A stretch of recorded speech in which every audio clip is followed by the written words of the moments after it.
Привет, друзья! С вами Юлия Левицкая, а это цикл видео «Диктаторы тоже плачут». Мой взгляд на худших тиранов в истории и то, как они сохраняли свою власть и угнетали свой народ. В заключительной серии нашего проекта мы разберем очередной инструмент диктатур – захваты и раздражение соседей и образ врага. Коллективный Запад, ужасное НАТО, махровая русофобия и вся мировая закулиса задумали одно – уничтожить великую Россию, хранительницу скреп и традиционных ценностей. Ну, так регулярно с экранов телевизоров врут Путин и вся его пропаганда. Это не он, а НАТО хочет новой земли, а он всего лишь защищает народ Донбасса от мифического геноцида, который сам и придумал. Мы видим попытки некоторых стран расширить зону своего влияния, причем Североатлантический альянс, как это ни странно, в нарушение, по-моему, своих собственных доктринальных документов, предпринимает попытки выйти за рамки, за географические рамки своей деятельности. Все больше и больше Соединенных Штатов втягивают все страны альянса в создание напряженной обстановки в Азиатско-Тихоокеанском регионе, стараются создавать там новых военно-политических альянсов, включая страны региона, и прежде всего руководствуясь своими, конечно, собственными, скажу прямо, корыстными интересами. А вот Беларусь, самая миролюбивая страна в мире, регулярно провозглашает Лукашенко. Они никогда и ни на кого не нападали. Ну, так, просто предоставили территорию другу для того, чтобы войска пошли куда им нужно. Это кровожадная НАТО и Украина спят и видят, как бы отгрызть от Беларуси кусочек. Для этого враги создали всяких там террористов и экстремистов. В реальности же эти ярлыки вешают на всех, кто критикует правление диктатора. Беларусь – молодое, суверенное государство, избранная нами модель управления страной президентская республика, оптимальная для нашего общества с учетом исторических традиций и геополитического положения. Но особенно то, что эту форму управления приемлет наш народ. Люди должны это не просто понимать, а принимать как аксиому. К сожалению, на протяжении долгого времени под ширмой демократических форм политического «участия» в кавычках фактически действовали экстремистские группировки в целях подрыва государственности. Итак, мы устроим небольшое соревнование и с нашим экспертом, историком, непревзойденным специалистом во всех видах диктатур Тамарой Эдельман составим топ-3 диктаторов, которые постоянно рисовали образ врага, воевали с соседями и раздражали страны Запада. И если нам все время рассказывают про каких-то страшных врагов, неважно, там фашисты, коммунисты, да, американцы, бандеровцы и так далее, ну, они же везде, и они еще всякие ужасы творят. И, соответственно, люди пугаются, они становятся более, ими легче манипулировать. Они, кстати, ищут того, кто их защитит. И следующий шаг – кто их защищает? Их защищает вождь. Это очень хорошо тоже показано у Орвелла, когда начинается двухминутка ненависти, она начинается со страшного скрежета. Вот не со слов, не с объяснений, со скрежета сразу, чтобы эмоции твои вывести на первый план. И дальше их доводят до истерики очень быстро. И герой, который уже, скажем, там не питает никаких иллюзий, ну, не любит, ненавидит старшего брата, он тоже в это включается, потому что вот невозможно в этой толпе думать по-другому. И их накачивают враги, а в конце появляется портрет старшего брата. Вот кто вас спасет.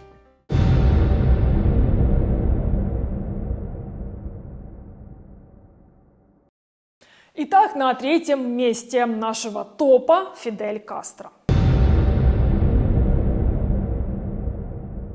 Виноват не я. Все дело в проклятых американцах.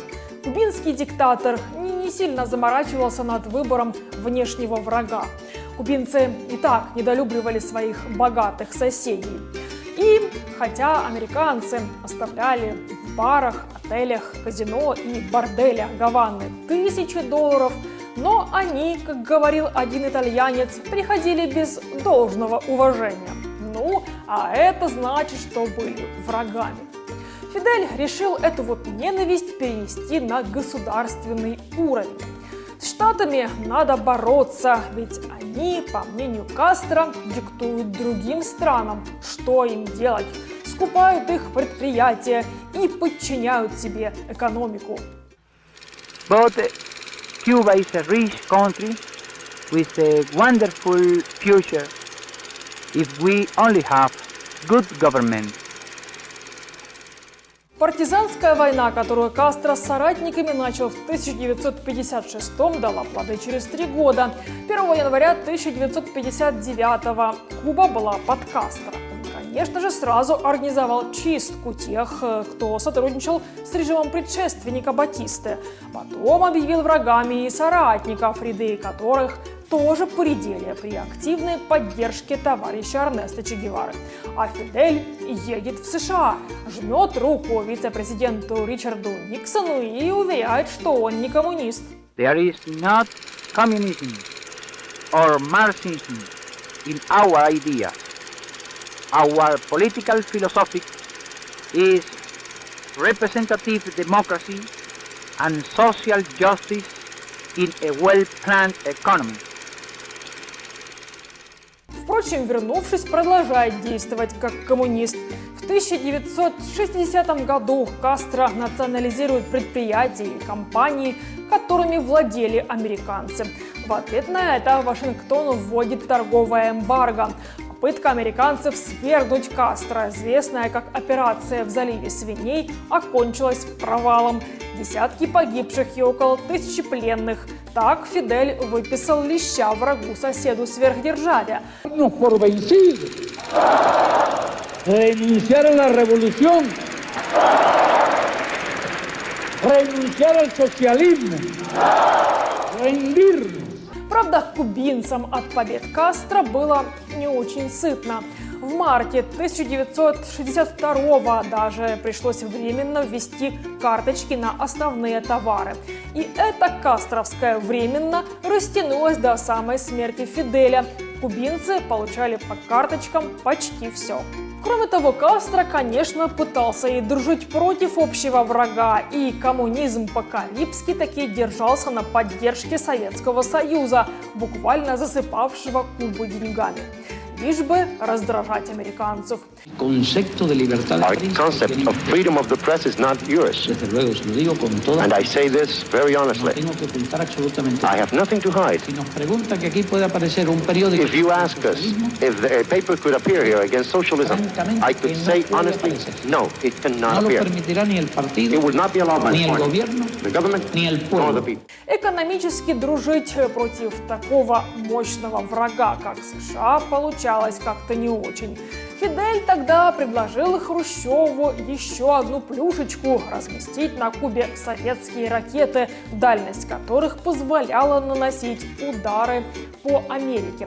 Только когда США пригрозили нанести упреждающий удар, советский генсек развернул корабли, перевозившие ракеты на Кубу. Мир был ближе к ядерной войне, чем когда-либо в истории. У всех главный враг, во-первых, тот, кто здесь самый сильный, самый богатый, это уже неприятно. Соответственно, вся Южная Америка смотрит на Северную Америку, с одной стороны, с завистью, да, с местом, куда идут все мигранты, ну, а с другой стороны, с яростью. США, конечно, приложили к этому руку, потому что ЦРУ влезала и влезает. Там есть за что реально зацепиться, безусловно. Но дальше, они видели, что этот ненавистный им режим Батисты, конечно, связан с Америкой. Америка – это империализм. Соответственно, да. При этом сначала Кастро, может, даже не был так сильно настроен против Америки. А дальше он видит, что американцы совсем его не любят, да? И, соответственно, он начинает. Нужен враг всегда. Тогда, если враг, то это объясняет, почему у нас голодно, да, на Кубе, там, скажем, не сытно, почему мы такие бедные стали, есть. Потому что вот это дело не в нас, не то, что мы такие плохие, а из-за них все. Отмечу, что на все попытки американцев договориться Фидель отвечал еще более ярым бунтарством. Кастро приобщался к деятельности таких же упоротых фанатиков и в других континентах. В частности, отправлял своих солдат в поддержку марксистских режимов в Анголе, Мозамбике, Никарагуа и Гренаде. Фактически, до самой смерти в 2016-м Кастро сохранял недоверие к северному соседу, пока страна нищала уже после развала главного донора и союзника СССР. Кастро не забывал напоминать, что виноват в этом ни в коем случае не он, а, конечно же, США. Никого не напоминает.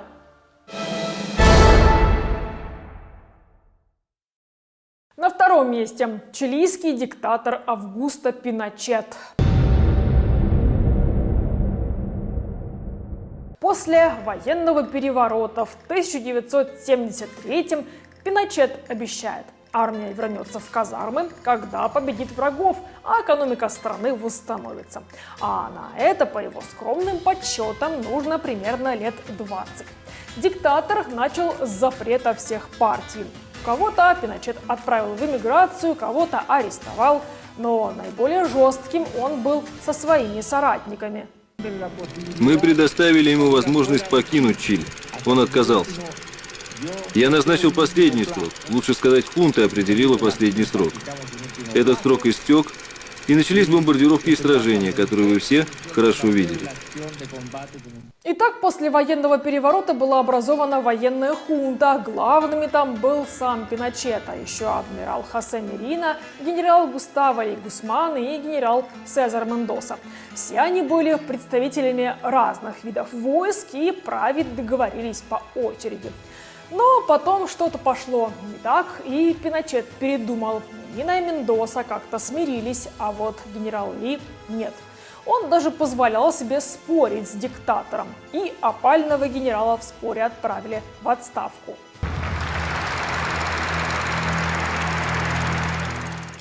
На лояльного генерала Мендосу в 1985-м повесили организацию похищения и убийства 3 активистов подпольной компартии и тоже отправили в отставку.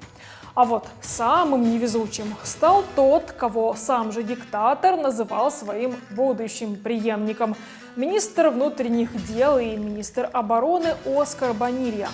Возвращаясь из отпуска, Бонилья погиб в авиакатастрофе. Ну-то, конечно, всякое случается, но есть один интересный факт. Впоследствии при неясных обстоятельствах погибли также и специалисты, которые изучали причины катастрофы. С соратниками постепенно Пиночет разобрался, а со своим внешним врагом бился до конца своих дней. И если у Кастро это были американцы, то у Пиночета это были коммунисты любые. 12-13 лет до этого произошла революция на Кубе. Все очень боятся, кубинцы хотят экспортировать революцию, да, Че Гевара и все такое. Все очень боятся, что у них тоже будет то же самое. В Чили большой средний класс, большая буржуазия, им совершенно не хочется жить на Кубе. Но он раздул эту опасность, и это дало ему возможность убить тысячи людей, создать пыточные центры. То есть было много людей, которые его поддерживали. И сейчас в Чили есть много тех, кто его вспоминает хорошо. Но совершенно ясно, что далеко не все эти люди были готовы поддерживать страшные пытки, которые были, эти вот расстрелы людей на стадионе и в других местах, лагеря ужасные, куда людей отправляли. Там все было ого-го. Чтобы спасти страну от коммунизма, хунта Пиночета была особенно жестокой. По данным Amnesty International, по меньшей мере 3000 человек исчезли и их больше никогда не видели. Ну а еще многие тысячи были арестованы и подвергнуты пыткам. Усилия Пиночета по борьбе с коммунизмом также тайно поддерживалось и американским ЦРУ, которое отчаянно пыталось помешать коммунистам захватить Латинскую Америку, как это произошло на Кубе. Chile will have to continue being what it has always been, a democratic, freedom-loving country, with freedom to worship, to think, to work. Публично американское правительство продолжало критиковать ситуацию, ну а правду признали лишь в 2000 году. У Пиночета все по классике. Держи друзей близко, а врагов еще ближе. Согласно информации, опубликованной ЦРУ после 27 лет тайного сотрудничества с режимом диктатора, глава секретной чилийской полиции Дина был на зарплате у американской спецслужбы. Ну, и не только он. В отчете сказано, что многие офицеры Пиночета, которые отличились особой жестокостью, сотрудничали с ЦРУ. Quiero extrañablemente a mi patria y la amo más que mi vida.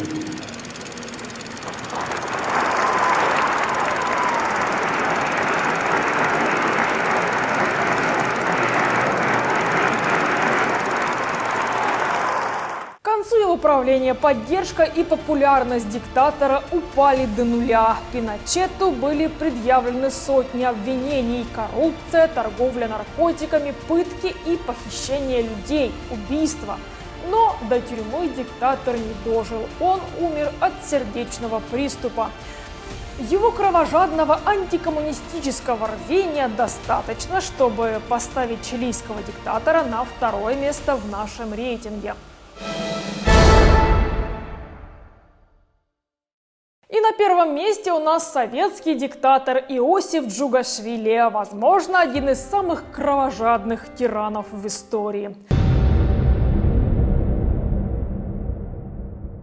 Он уничтожил миллионы людей в ГУЛАГах, сгноил на стройках и создал в стране невероятную атмосферу страха и недоверия.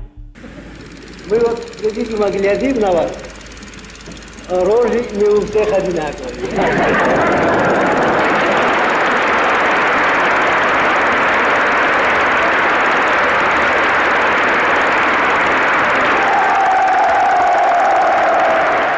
Одним из самых первых врагов Сталина стал некогда соратник Троцкий. Открытый конфликт между ними случился еще в 1918 году, когда во время Царицынской операции красные лидеры не договорились, что делать с бывшими царскими офицерами. Троцкий хотел их приобщить к делу революции, ну а Сталин настаивал на тотальной зачистке. Они спорили по разным поводам почти 10 лет. В итоге Троцкого выслали. Он осел в Мексике, но длинные руки злопамятного Сталина все-таки и там его достали. Потом Коба взялся за тех, кто помогал ему в отстранении и устранении Троцкого. Сталин объявил предпринимателей и зажиточных крестьян своими новыми врагами. Поэтому свободную торговлю вскоре свернули, а крестьян загнали в колхозы. Кто сопротивлялся, разговор был короткий: тюрьма, расстрел или голод. Жить стало лучше, товарищи. Жить стало веселее. Когда веселее живется, работа спорится. Потом Сталин взялся за критиков и внутри партии. Зиновьева и Каменева, конечно же, тоже убили. Они же враги народа. Их расстрел фактически стал началом большого террора. Только в 1937 году было убито более 800 тысяч человек. Появились новые категории людей: дети врагов народа и герои-разоблачители врагов народа. Впоследствии главный идеолог Николай Ежов тоже был расстрелян с подачи его преемника Лаврентия Берии. Тогда чистки коснулись всех слоев населения, даже тех, кто лояльно относился к советской власти. Это и трудовая интеллигенция, и партийная номенклатура всех уровней, члены политбюро, военные и даже сами славные чекисты. Ну и их дети и родственники. Если бы у рабочих и крестьян нашей страны не было такого хорошего правительства, которое заботится о них и спитается с их нужд, словом, если бы жилось плохо и не весело, то никакого путинского движения у нас не было бы, заверяю вас, не было. Но для такого вождя, как Сталин, считать врагом кого-то одного или нескольких конкретно со временем стало как-то мелковато. И он назвал врагами целые народы. Депортации начались еще в 1920-30-х. Пика достигли во время Второй мировой войны. По обвинению в коллаборационизме были выселены калмыки, ингуши, чеченцы, карачаевцы, балкарцы, крымские татары, нагайцы, турки-месхетинцы и понтийские греки. И эти люди имеют наглость призывать к уничтожению великой русской нации. Нации Пушкина и Толстого, Горького и Чехова, Суворова и Кутузова. И, конечно же, главными врагами Сталина были проклятые капиталисты всех мастей. Поэтому он старался расширить сети социализма на весь мир. Заключил тайный пакт о ненападении с Гитлером, чтобы оттяпать часть Западной Украины и Беларуси, Польши и стран Балтии. Хотел было и Финляндию присвоить, но маленькой победоносной войны как-то не случилось. Приятно и радостно знать, что кровь, обильно пролитая нашими людьми, не прошла даром, а дала свои результаты.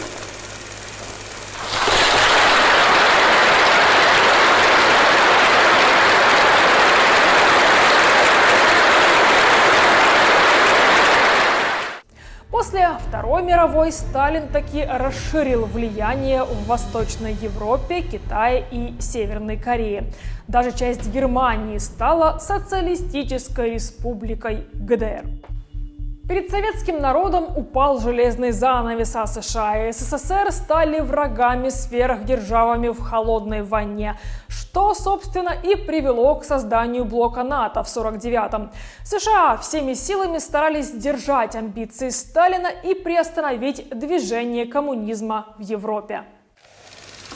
И наша страна всегда нуждались и будут нуждаться в доверии, в сочувствии и поддержке братских народов за рубежом.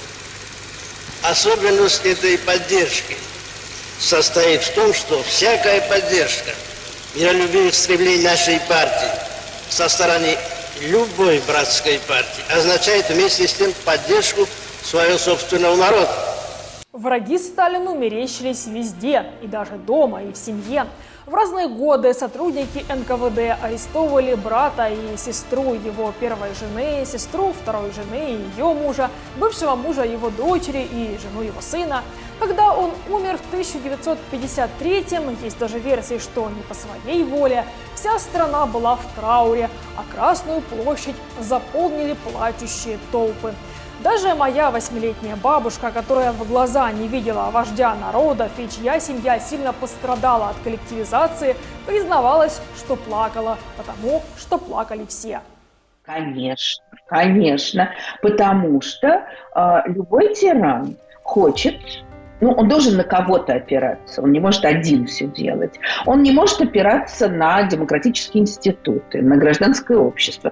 Он опирается на свое окружение. Ему очень важно, с одной стороны, создать в себе вот эту опору людей, которые зависят от него. Раз. Два, ему надо, чтобы они не слишком задавались, не слишком много власти получили.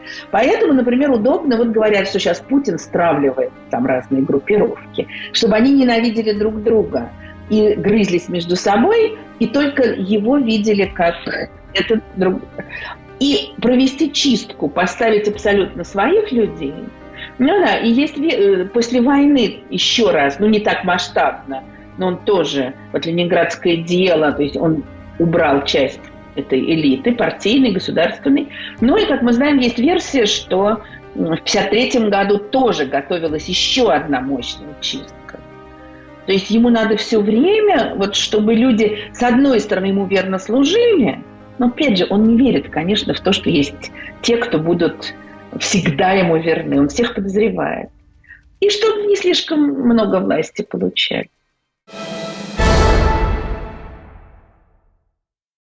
Если вы внимательно смотрели все наши выпуски, конечно же, все диктаторы работают по накатанной схеме. И то, как они действуют вне зависимости от страны, всегда развивается по похожему сценарию. Они приходят к власти, потом репрессируют сторонников и инакомыслящих, раскидывают сети пропаганды, переписывают историю под себя, рисуют образ врага, нападают на соседей, подчиняют себе экономические ресурсы страны и, конечно же, создают культ своего невероятного величия. Но конец у всех тиранов печальный – суд, убийство или смерть. Хотя есть, конечно, и исключения. Кимам в Северной Корее единственным удалось настолько отточить мастерство диктатуры, что их власть передается по наследству. Ну и в конце, по традиции нашего проекта, даю правильный ответ на вопрос прошлого выпуска. Мао Цзэдун, именно великий кормчий, приказал научить народ поменьше есть, ну и делать кашу пожиже. И мы уже связываемся с победителем, чтобы оговорить детали получения подарка. Благодарю вас за внимание и прощаюсь.